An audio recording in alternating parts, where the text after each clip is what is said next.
Hello friends, welcome to my channel everyday Chhaya. આજે આપણે બનાવીશું ફલાફલ. રેસ્ટોરન્ટમાં જ્યારે આપણે ફલાફલ સ્ટાર્ટર તરીકે મંગાવીએ છીએ ત્યારે તે ફ્રાય કરેલું આવે છે. આજે આપણે એનું થોડું હેલ્ધી વર્ઝન એટલે કે આપણે એને અપ્પમ પેનમાં અને એર ફ્રાયરમાં બનાવીશું. ડીપ ફ્રાય કરેલા ફલાફલનું ટેક્સચર આપણા બનાવેલા ફલાફલના ટેક્સચર કરતાં અલગ રહેશે, પરંતુ કંઈક આપણે હેલ્ધી ખાવું હોય તો થોડું આપણે એમાં કોમ્પ્રોમાઇઝ કરવું પડશે. તો ચાલો શરૂ કરીએ. તો આ માટે આપણે થોડી તૈયારી કરી લઈએ.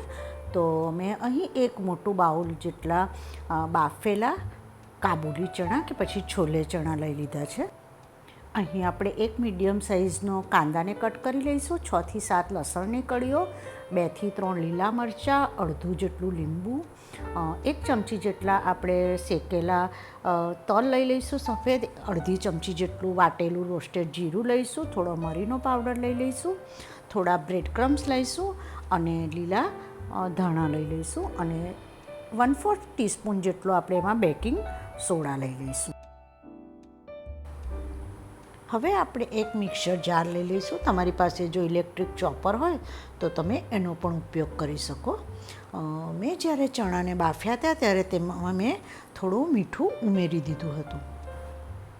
હવે આપણે એમાં કટ કરેલો કાંદો, લસણ અને મરચાંને ઉમેરી દઈશું. આપણે હવે એમાં કટ કરેલા લીલા ધાણાને ઉમેરી દઈશું. લીલા ધાણાને આપણે જો કુમળી ડંડીઓ હોય તો એની જોડે જ ઉમેરશું.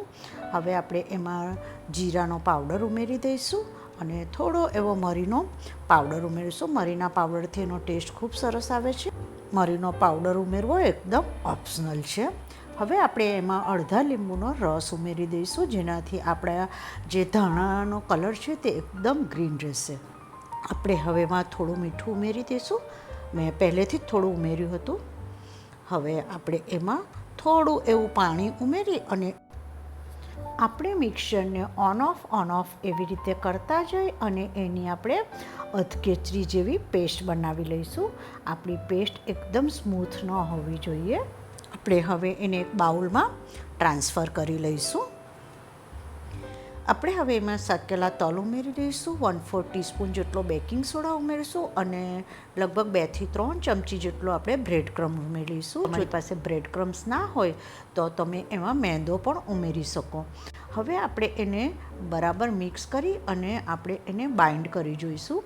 જો આપણને થોડું એ પાણીવાળું લાગે તો આપણે ફરીથી એમાં થોડો બ્રેડ ક્રમ્સ ઉમેરી એના ગોળા વાળી જોઈશું અને આપણે એને ચેક કરીશું. આપણા ગોળા બરાબર મળે એવું મિક્સર થઈ ગયું છે તો આપણે થોડો તેલવાળો હાથ કરી અને તમારે જે સાઇઝના ફલાફલ બનાવવા હોય તે સાઇઝના તમારે ગોળ ગોળ એના બોલ તૈયાર કરી લેવા. મેં અહીં આવી રીતે બધા જ બોલ તૈયાર કરી લીધા છે. મેં અહીં મીડિયમ સાઇઝના બોલ તૈયાર કર્યા છે. તમે એને ડીપ ફ્રાય પણ કરી શકો, પરંતુ આજે હું એનું થોડું હેલ્ધી વર્ઝન બનાવવા માગું છું તો મેં એક અહીંયા અપ્પમ પેન લઈ લીધું છે અને એમાં થોડું તેલ ઉમેરી અને એને મેં બરાબર સ્પ્રેડ કરી લીધું છે. હવે જે આપણે બોલ બનાવીને રેડી કર્યા હતા તે હવે હું એમાં મૂકી દઈશ અને એકદમ ધીમા તાપે આપણે એને થવા દઈશું.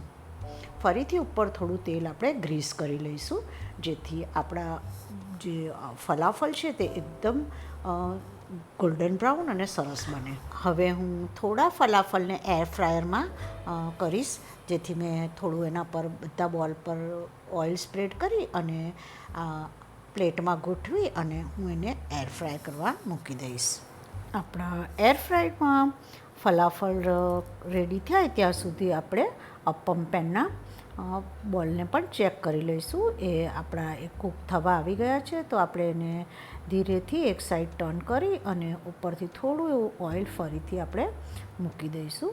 મેં એક અપમ પેનની નીચે તવી મૂકી દીધી છે, જેથી એકદમ ધીમા તાપે આપણા ફલાફલ કૂક થાય અને બધી બાજુથી એકદમ ક્રિસ્પી એવા થાય. મને એવું લાગે છે કે મારે ફલાફલની સાઇઝ આટલી મીડિયમ સાઇઝ ન રાખતા થોડી મોટી રાખવી જોઈતી હતી, જેથી કરીને તે અપમ સાઇઝ છે તેમાં ચારે ચાર બાજુ ટચ થાય અને એકદમ સરસ ચારે ચાર બાજુથી ક્રિસ્પી થાય. આમાં મારે બધી સાઈડ ટર્ન કરતા રહેવું પડશે.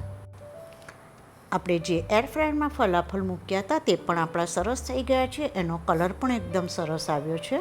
મારા અપમ પેનના પણ ફલાફલ થઈ ગયા છે, તો તમે જોઈ શકો છો ઉપરથી પણ એકદમ ગોલ્ડન બ્રાઉન અને સરસ કલર આવ્યો છે. તો રેડી છે આપણા ફલાફલ હેલ્ધી વર્ઝન, અને એને રેસ્ટોરન્ટમાં હમસ જોડે પીરસવામાં આવે છે.